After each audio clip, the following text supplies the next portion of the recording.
ડીસા શહેરમાં આવેલી મારવાડી ઠક્કર સમાજની વાડી ખાતે સમસ્ત સત્સંગ સમાજ દ્વારા શ્રીમદ ભાગવત કથામૃત પંચાહન પારાયણનું ભવ્ય આયોજન કરવામાં આવ્યું છે।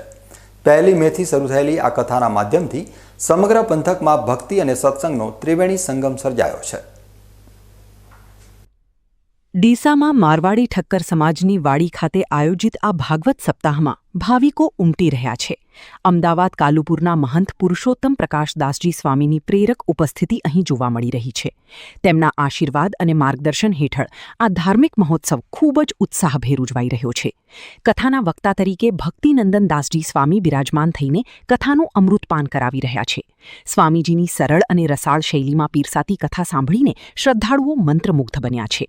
આ કથા દરરોજ 2 સત્રમાં યોજાઈ રહી છે, જેથી વધુમાં વધુ લોકો તેનો લાભ લઈ શકે। બપોરના સમયે 3:30 વાગ્યાથી 6:30 વાગ્યા સુધી કથાનું પ્રથમ સત્ર ચાલે છે। ત્યારબાદ 2 કલાકનો વિરામ આપવામાં આવે છે, જેથી ભક્તો ભોજન અને વિશ્રામ કરી શકે। રાત્રિના સમયે ફરીથી 8:30 વાગ્યાથી 11 વાગ્યા સુધી કથાનો દોર ચાલુ રહે છે।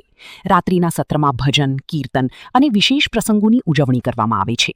આજે કથાના ચોથા દિવસે શ્રદ્ધાળુઓનો અવિરત પ્રવાહ વાડી ખાતે જોવા મળ્યો હતો। ચોથા દિવસે ભગવાનના વિવિધ જન્મોત્સવની ઉજવણી કરવામાં આવતા આનંદ છવાયો હતો।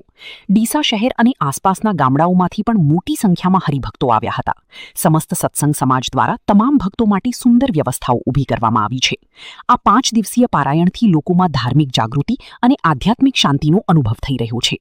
ડીસામાં ચાલી રહેલી આ ભાગવત કથા આગામી સમયમાં સંપન્ન થશે, પરંતુ તેની ભક્તિની સુવાસ લાંબા સમય સુધી લોકોના હૃદયમાં જળવાઈ રહેશે।